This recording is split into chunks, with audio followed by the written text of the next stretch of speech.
Hi, everyone. Thank you so much for joining my podcast, The Behavioral Blueprint.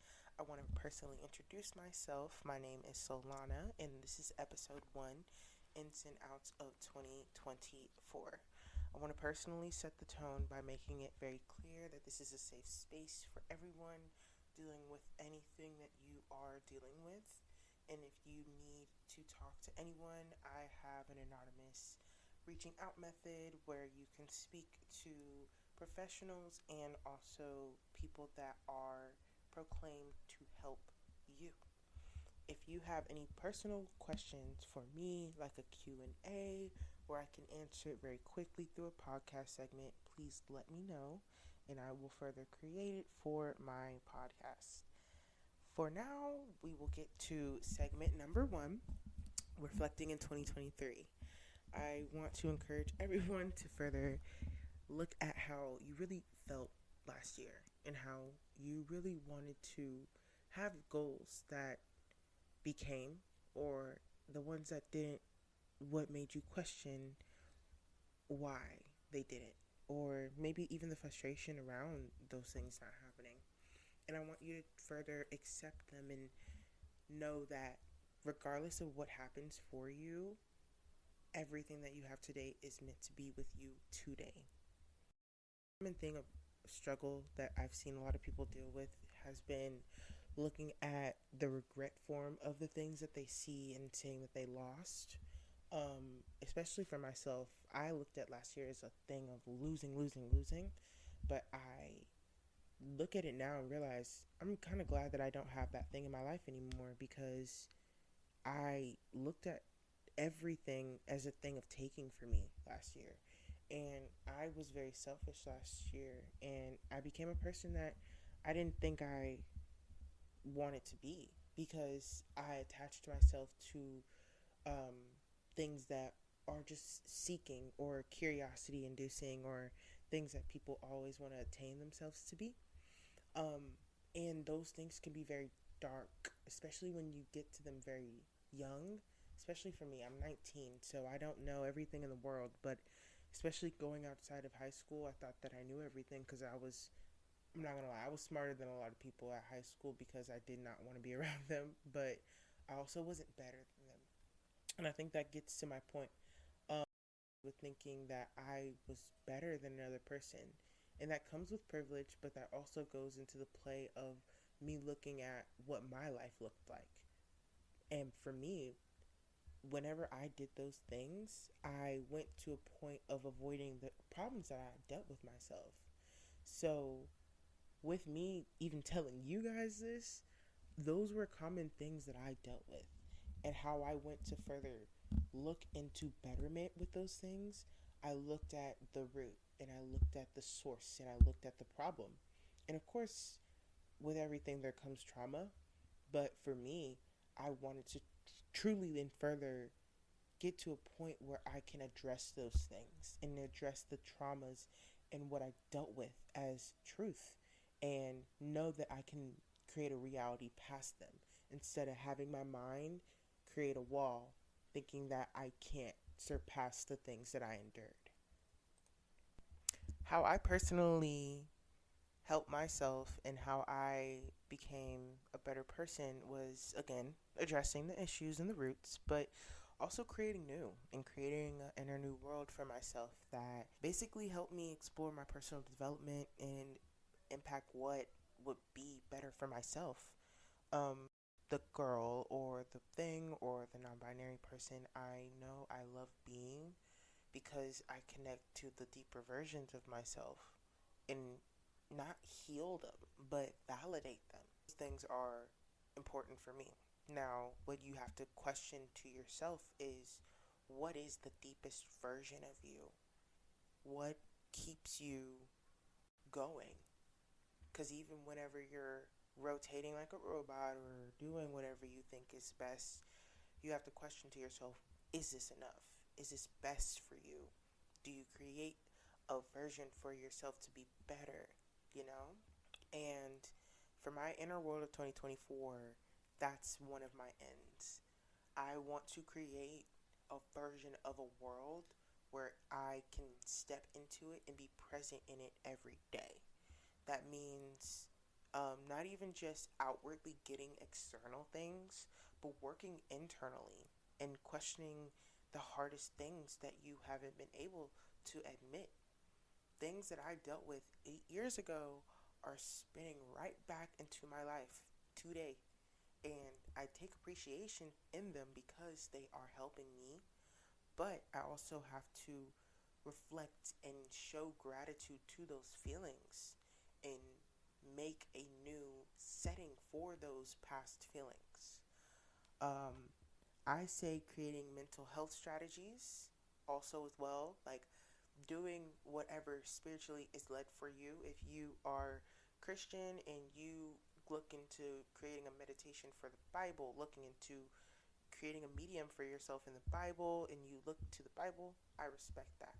If you are Muslim and you believe in reading into the Quran or whatever practice is best for you that makes you self regulate and makes you feel very calm and at one with yourself, will further better you into a great beyond for yourself.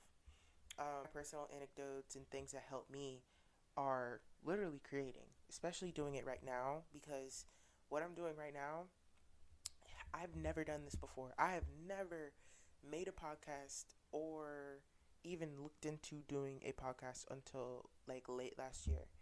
And I am defying my odds because I've been limited with my throat for years when it comes down to me speaking up for myself or me even talking in general, because I felt like my voice wasn't enough.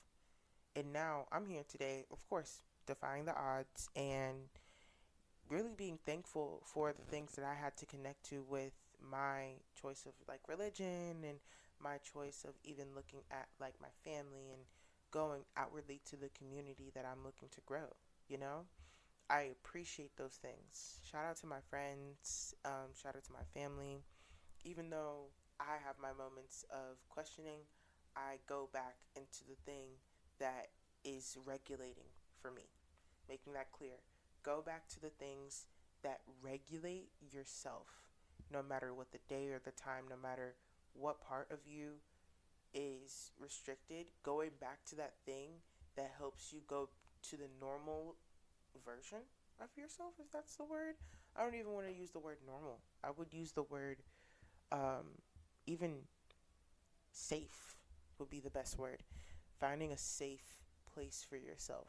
I had somebody even say, go into like closing your eyes, taking a deep breath, and you just hold and you say to your gut or wherever in your body is feeling super tense, and you say you belong, and you breathe out.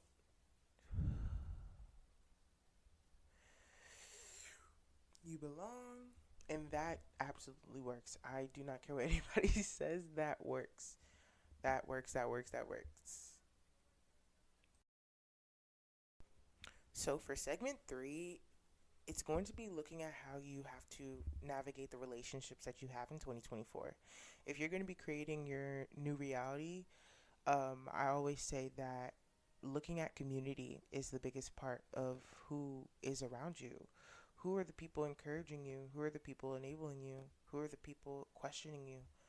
And if you don't have those things that are like people helping you, question those things.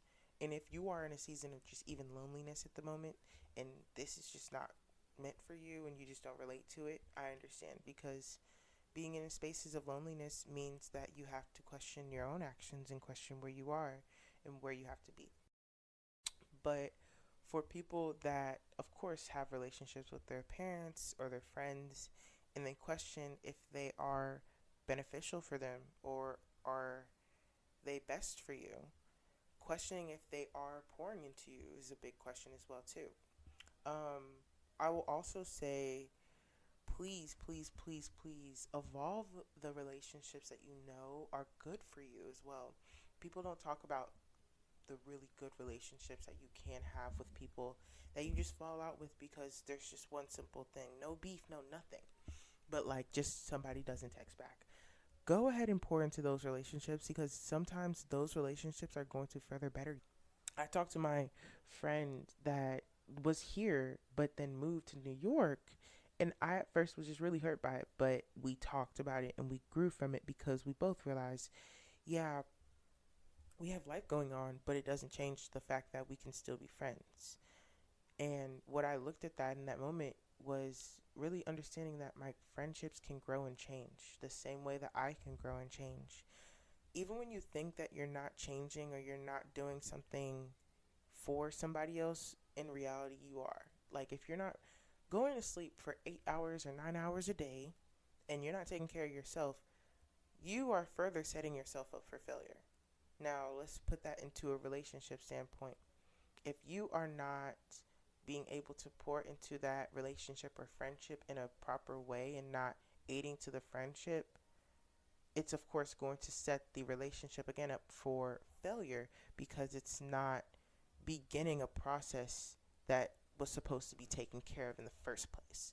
Like watering a flower. Like, you're supposed to do that every so often at a regular routine basis. Do the same thing for yourself and do the same thing for others around you. The community around you is just as important as yourself. Now, if you're in a space where you have to take things off the shelf and take new things and question if it's the right thing for you, talking about friendships, relationships, do that. Analyze what is your circle. Analyze what is the best part of your circle. What's the worst part of your circle? How can I identify this thing for myself? How can, like, really going into questioning what is your, again, reality? What's your reality? What will begin to change you? What will begin to make you into the person that you, of course, want to be?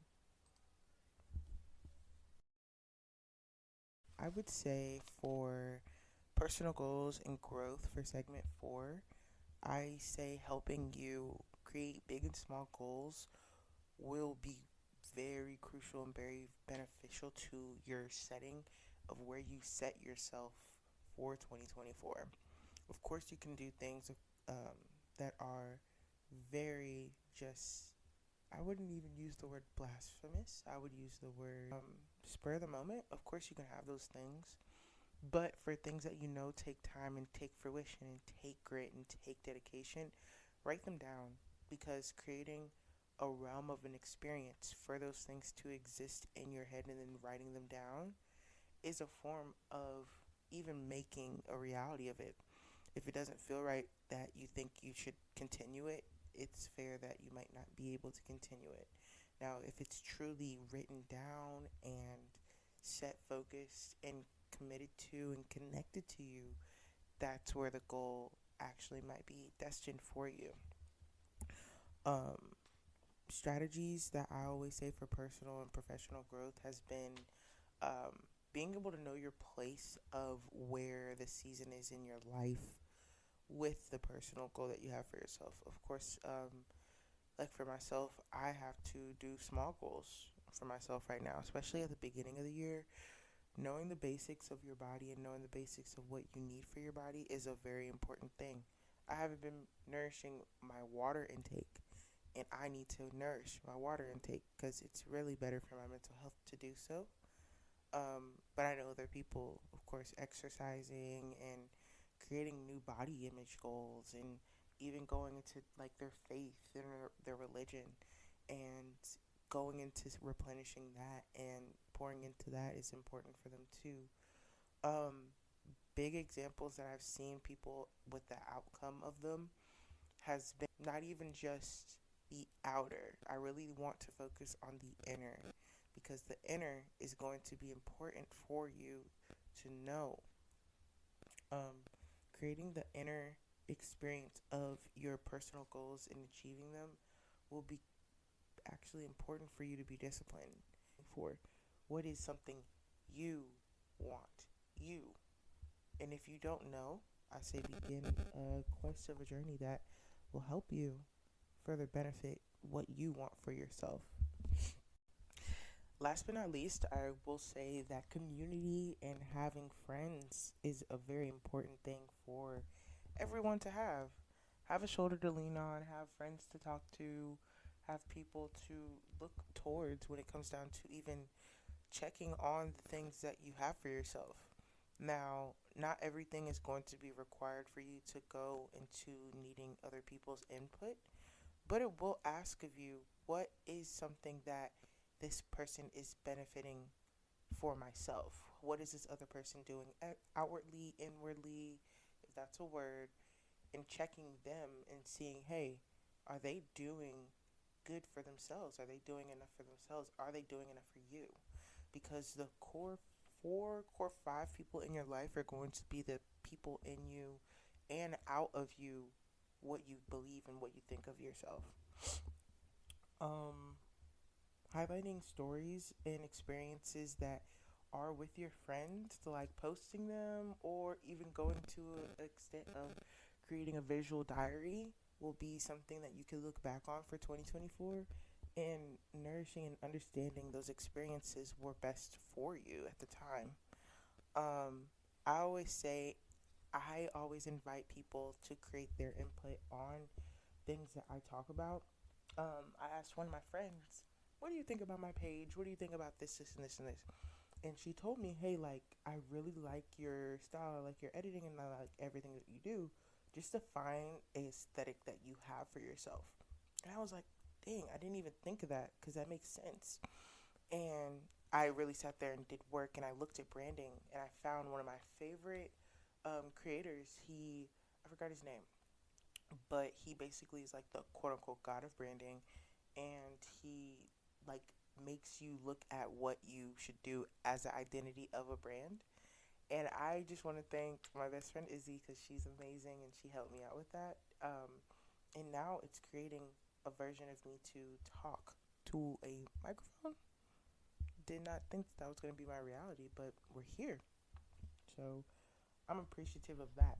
That's just one example of like my community being able to hold me accountable on things that I know I want to benefit for myself. So finding that community for yourself will be a benefiting factor. Okay, so circling back on what we were talking about, whatever you had to reflect on 2023, you looked at what was important for you and what was the biggest aspect of what you needed to remove. So the outs of my 2023, for example, were negatively impacting others, negatively impacting myself, and being dishonest with myself. Another part that I think a lot of people don't see is creating the inner world for yourself is a important thing for you to set yourself into for next year. I also would say the next thing that you have to focus on is navigating your relationships that you have with yourself and questioning and checking yourself enough to see if you're doing enough for those friendships and relationships.